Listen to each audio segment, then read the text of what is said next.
আসসালামু আলাইকুম এভরিওয়ান। অচেনা রানী গল্পের 18 নম্বর পার্ট। তোর বেশি কথা না বলে চলুন গল্প শুরু করে দেই। হৃদির অভিনয় এতই নিখুঁত ছিল যে উপস্থিত জনতা সৌহার্দ্যর দিকে তেড়ে এলো। সৌহার্দ্য যেন বিশ্বাসই করতে পারছে না তার সামনে দাঁড়িয়ে এই মেয়ে কি সুন্দর অবলীলায় মিথ্যা বলছে। সে হৃদির ঠিক কানের কাছে ঝুঁকে এসে ফিস ফিস করে বলল, আজ বাড়ি নিয়ে কুপ্রস্তাব কাকে বলে, কত প্রকার তা যদি তোমাকে না বুঝিয়েছি তবে আমি ডাক্তার সৌহার্দ্য চৌধুরী নই। হৃদি এক মুহূর্ত দেরি না করে কানে কাছে মুখ নিয়ে ফিস ফিস করে উত্তর দিল, আগে তো নিয়ে যান বিয়াদব লোক। হৃদি আবার তার সেই মাসুম অসহায় মুখখানা বানিয়ে কাঁদতে কাঁদতে বলল, প্লিজ চাচা, আমাকে ওনার হাত থেকে বাঁচান, দয়া করে আমার ইজ্জতটা বাঁচান চাচা।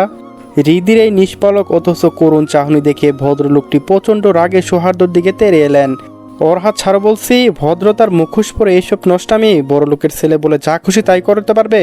জনতার ভিড় বাড়ছে দেখে সৌহার্দ্য চোয়াল আরো শক্ত হয়ে উঠল। রাগে বিরক্তিতে তার সারা শরীর কাঁপছে, তবু সে নিজেকে সংযত রাখার প্রাণপণ চেষ্টা করলো। হৃদির হাতটা ছেড়ে দিয়ে সে নিজের গাড়ির দিকে এগোতে চেয়েছিল, কিন্তু উত্তেজিত জনতা তাকে ঘিরে ফেলেছে।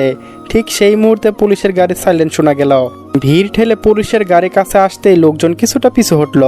পুলিশ অফিসার গাড়ি থেকে নেমে এসে সৌহার্দ্যকে দেখে সালাম দিয়ে সবিনয়ের সাথে বলল, সরি স্যার, আসতে একটু দেরি হয়ে গেছে। সৌহার্দ্য ঠান্ডা চোখে তখন অগ্নিগিরে জ্বালামুখ। সে হৃদির দিকে এক মুহূর্তের জন্য তাকালো, তার দৃষ্টি ছিল এক গভীর হুমকি। তারপর নিজের রাগ নিয়ন্ত্রণ করে শান্ত অথচ গম্ভীর স্বরে পুলিশ অফিসারকে বলল, সাথে কি কোনো মহিলা পুলিশ আছে? সৌহার্দ্যর এই প্রশ্ন শুনে হৃদের হৃৎপিণ্ডটা যেন এক মুহূর্তের জন্য থমকে গেল। তার ভিতরে হঠাৎ করে এক দলা ভয় দানা বাঁধল। এই লোকটা আসলে কি চাইছে?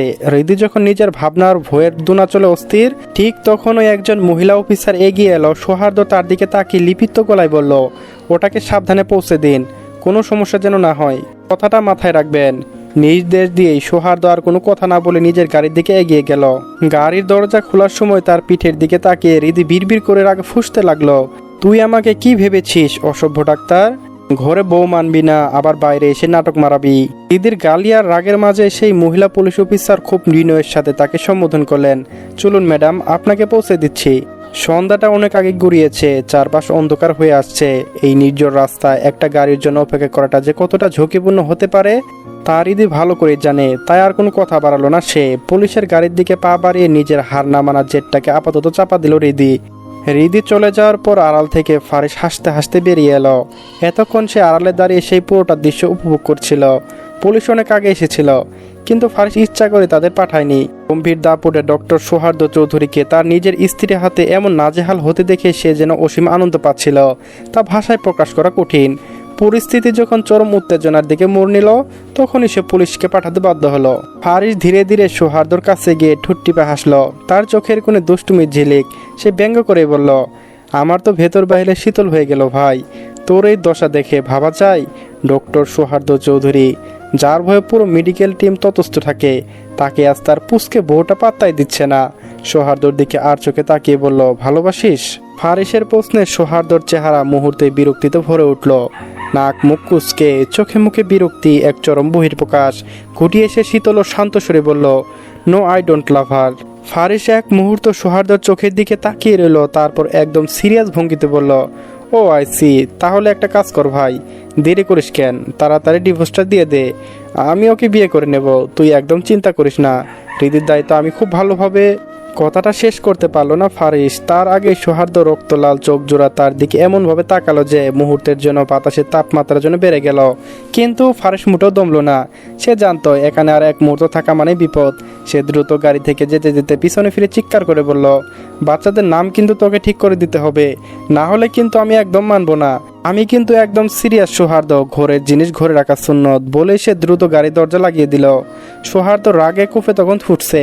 সে চিৎকার করে বলল, দাঁড়া তুই ফারিস, আজ তোর হৃৎপিণ্ডটা বের করে টুকরো টুকরো না করলে আমার নামও সৌহার্দ্য চৌধুরী না, ইডিয়েট, বের হ তুই। বলে রাগের চোটে নিজের পা দিয়ে গাড়ির দরজা সে এক বিকট জোরে ধাক্কা দিলে শূন্য রাস্তায় দাঁড়িয়ে সৌহার্দ্য ফুসফুস করতে লাগলো। তার মনের ভেতরটা এখন কোনো ল্যাবরেটরির চেয়েও বেশি উত্তপ্ত। দাঁতে দাঁত চেপে বিড়বিড় করে বলল, উফ, ছেঁড়া জিন্দেগি, বালের দেড় বেটারে হাতের কাছে পাই শুধু একবার। পুলিশের গাড়ির জানলার কাজ ঘেঁষে বসা হৃদির বুকের ভেতরটা তখন এক অমানবিক আতঙ্কে তোলপাড় করছে। হার হিম করা সেই পরিস্থিতি রেশ কাটতে না কাটতেই তার মনে পড়ে গেল কি ভয়ানক এক খেলাটা খেলেছে সে আজ অসভ্য ডাক্তারটার সাথে। সেই মুহূর্তে চরম আচরণের কথা মনে পড়তে হৃদির হাত পা ঠান্ডা হয়ে এলো। কণ্ঠস্বরটা কান্নায় ভিজে ভারী হয়ে আছে। জানালা দিয়ে বাইরে ঘুরঘুটে অন্ধকারের দিকে তাকিয়ে সে বিড়বিড় করে বলল, আপনি আমায় অনেক কাঁদিয়েছেন অসভ্য ডাক্তার। আমি আর কোনোদিনও আপনার জীবনে ফিরে যাব না, কোনোদিনও না। এতে ঢুকে ড্রয়িং রুমে পা রাখতে হৃদির কদম আটকে গেল। সোফায় বসে থাকা মধ্যবয়স্ক এক ভদ্রলোককে দেখে তার ভ্রু কুঁচকে উঠল। আবসা অন্ধকারে মুখটা ঠিক ঠাউর করতে পারলেও পরিচিত কোনো সুর যেন অবচেতন মনে বেজে উঠল। হৃদি বিদাগ্রস্ত পায়ে এগিয়ে যেতে ভদ্রলোকটি পরম স্নেহে হাত বাড়িয়ে তাকে কাছে ডেকে বলল, আসো মামুনি, চিনতে পারছো আমাকে? বলো তো কে আমি? হৃদির হৃদয় স্পন্দন তখন বুকের খাঁচা যেন আশ্রে পড়ছে। সেই ভদ্রলোকের পাশে গিয়ে অতচ্ছ জড়তা নিয়ে বসলো, কণ্ঠস্বর মৃদু আর কাপা কাপা। বাবাই না? হৃদির কথায় আকিব শিকদারের ঠোঁটে এক পলসা প্রশান্তি হাসি ফুটল। তিনি স্নেহের সাথে হৃদির চুলে হাত বুলিয়ে দিয়ে বলল, এই তো আমার মামুনি, একদম ঠিক ধরেছে। কেমন আছো তুমি? হৃদি তার চোখের দিকে তাকিয়ে আলতো করে হাসার চেষ্টা করলো, যদিও সে হাসিতে বিষণ্ণতা ছাপ স্পষ্ট। জি বাবাই, আলহামদুলিল্লাহ ভালো। আপনি কেমন আছেন? আকিব শিকদার দীর্ঘ নিঃশ্বাস ফেলে মাথা নাড়িয়ে বলল, তোমাদের দোয়ায় ভালোই আছি। আরিফা খানের স্বামী আকিব শিকদার এরপর সোজা হয়ে বসলেন। তার দৃষ্টি এবার সাহাবীরের দিকে। গম্ভীর গলায় তিনি প্রশ্ন করে বললেন, বীর, তোমাকে যেটা করতে বলেছিলাম সেটা কি করেছো? সাহাবীর আর চোখে একবার হৃদির মলিন মুখের দিকে তাকালো। তার স্বরে গভীর এক বিষাদ দৃঢ়তা নিয়ে বলল, সেটা হৃদির উপর নির্ভর করবে। আমার বোন যা চাইবে সেটাই হবে। ওর ইচ্ছের বিরুদ্ধে আমি কিছুই করব না। ছেলের এই নমনীয়তা আকিব শিকদারের চোখে মুখে বিরক্তি ফুটে উঠল। তিনি কিছুটা ঝাঁঝালো সুরে বললেন, ও ছোট মানুষ, ও কি ভালো মন্দ বুঝে? ওর ভালোর জন্য সিদ্ধান্ত আমাদেরই নিতে হবে। তুমি যত দ্রুত সম্ভব ডিভোর্সের ফাইল করার ব্যবস্থা করো। ওই অসভ্য ছেলের কাছে আমাদের মেয়েকে আমি কিছুতেই রাখবো না। কথাটা শেষ করে তিনি তীক্ষ্ণ দৃষ্টিতে হৃদির দিকে তাকিয়ে বলল, হৃদি মামুনি, তুমি কি আদর সাথে থাকতে চাও? হৃদির মনে হলো বুকের ভেতরটা কেউ বুঝি তপ্ত শুলে গেঁথে দিয়েছে। কি বলবে সে? কোনো দিক যাবে? একুলকুল দুকুলি যে আস্থার বিষাদ। হৃদিকে পাথর হয়ে বসে থাকতে দেখে সাহাবীর দ্রুত বোনের পাশে গিয়ে বসলো। বোনের কাঁধে আলতো হাত রেখে সে সান্ত্বনা সুরে বলল, তোকে জোর করে কোনো সিদ্ধান্ত নিতে হবে না। সময় নে, যা মনে আসে তাই ভেবে দেখ। তুই বুঝে সিদ্ধান্তটা নে, ভাইয়া তোর পাশেই আছে। সাহাবীর এক কথায় বাধা দিয়ে আকিব শিকদার প্রায় ধমকে সুরে বলে উঠলেন, ওকে বলতে দাও, তুমি চুপ করো। বলেই তিনি তীক্ষ্ণ দৃষ্টিতে হৃদির দিকে ফিরলেন, যেন তার উত্তরের অপেক্ষায় পুরো ঘরটা থতমত হয়ে আছে। বলো মামুনি, কি চাও তুমি? হৃদির বুকের ভেতরটা তখন উত্তাল সমুদ্রের মতো তোলপাড় করছে।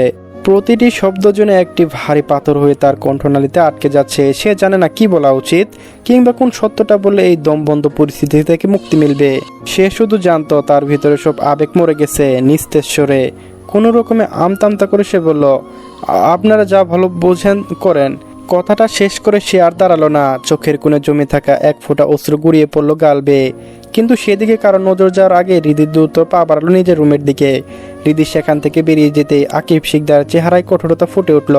তিনি সাহাবীরের দিকে তাকিয়ে হুকুমের সুরে বললেন, বীর, তুমি কালকেই ডিভোর্স ফাইলটা তৈরি করে ফেলো, আর দেরি নয়। যত দ্রুত সম্ভব এই ঝামেলা মিটিয়ে ফেলতে চাই আমি। এমন অসভ্য ছেলের সাথে আমাদের মেয়ের সম্পর্ক থাকার কোনো মানেই হয় না। বাবার দিকে তাকিয়ে সাহাবীর একটি দীর্ঘ নিঃশ্বাস ছাড়ল, তারপর মাথা নাড়িয়ে সায় জানিয়ে চলে গেল। সবার সামনে পাথর চাপা কষে নিজেকে শক্ত করে রাখে হৃদি। নিজের শোবার ঘরে ঢোকার সাথে সাথে যেন ভেঙে পড়ল। বাদ ভাঙা কান্না, তার পুরো শরীর থরথর করে কাঁপছে। হু হু করে কাঁদতে কাঁদতে সে বিছানায় এলিয়ে পড়ল। সৌহার্দ্যর সাথে কাটানো মুহূর্তগুলো, তার সাথে ঝগড়া, মান অভিমান আর তিক্ততার স্মৃতিগুলো যেন একটা ধারালো ছুরির মতো হৃদয়ে বিচ্ছে। বুকের ভেতরটা অসহ্য যন্ত্রণা কেমন যেন হাঁসফাঁস করছে। দম আটকে আসছে তার। ডিভোর্সের মতো একটি দৃঢ় শব্দ একজন মেয়ের জীবনে কতটা ভারী, কতটা বিষাক্ত, তা হারে হারে টের পাচ্ছে হৃদি। কিছুক্ষণ চোখ বন্ধ করে ঘন ঘন শ্বাস নেওয়ার চেষ্টা করলো সে। নিজেকে কিঞ্চিত সামলে নিয়ে কাঁপা কাঁপা হাতে ফোনটা তুলে নিল। সুমিকে কল দিতে 2 রিংয়ের মাথায় ওপাশ থেকে তার পরিচিত কণ্ঠস্বর ভেসে এলো, হ্যালো। সুমিকে শোনা মাত্র হৃদির চোখ বেয়ে ঝরঝর করে জল পড়তে শুরু করলো। কোনো কথা বলতে পারলো না সে, শুধু কান্নার দমে বুক ফেটে যাচ্ছে। বেরিয়ে এলো তার। ওপাশ থেকে সুমির অস্থির হয়ে উঠল, হৃদি কি হয়েছে তোর? কাঁদছিস কেন বোন? প্লিজ চুপ কর, আমাকে খুলে বল। এক হাতে চোখের পানি মুছে নাক টানতে টানতে হৃদি ভাঙা গলায় বলল, সুমি, আমি একটা সিদ্ধান্ত নিয়েছি। সুমি আর উদ্বিগ্ন হয়ে বলল, এমন কি সিদ্ধান্ত নিলে যার জন্য এভাবে কাঁদছিস? বল আমাকে, কি হয়েছে? গলাটা কেউ যেন চেপে ধরেছে। কথাগুলো মুখ দিয়ে বের করতে হৃদির প্রচণ্ড কষ্ট হচ্ছে। তবু মিনমিন সুরে সে উচ্চারণ করলো, আমি ওনাকে ডিভোর্স দেওয়ার সিদ্ধান্ত নিয়েছি। হৃদের কথা শেষ হতে না হতেই সুমির কণ্ঠস্বরে এক অদ্ভুত স্বস্তি আর উচ্ছ্বাস।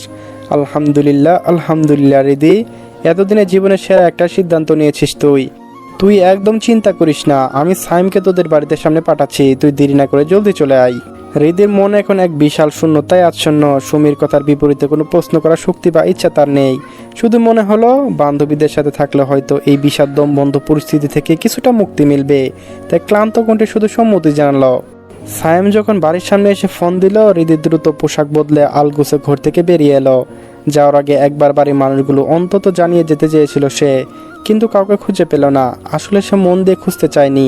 মানুষের মন যখন ভেঙে চুরমার হয়ে যায় তখন কোনো নিয়মের তোয়াক্কার থাকে না। বাইরে গেটে বাইক নিয়ে দাঁড়িয়েছিল সায়েম। হৃদিকে দেখে সে ভ্রু কুঁচকে কিছুটা রাগী গলায় বলল, ওই বেয়াদব লোকটার জন্য তুই এখনো কাঁদছিস? কোনো উত্তর দিল না। তার নীরবতা যেন সায়েমের প্রশ্নের চেয়ে বেশি ভারী। শুধু একটা দীর্ঘ নিঃশ্বাস ফেলে সে সাইমের বাইকের পেছন উঠে বসলো।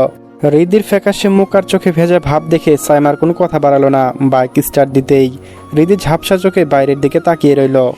ওদিকে হৃদি বাড়ি থেকে বেরিয়ে গেছে প্রায় আধ ঘন্টা হলো।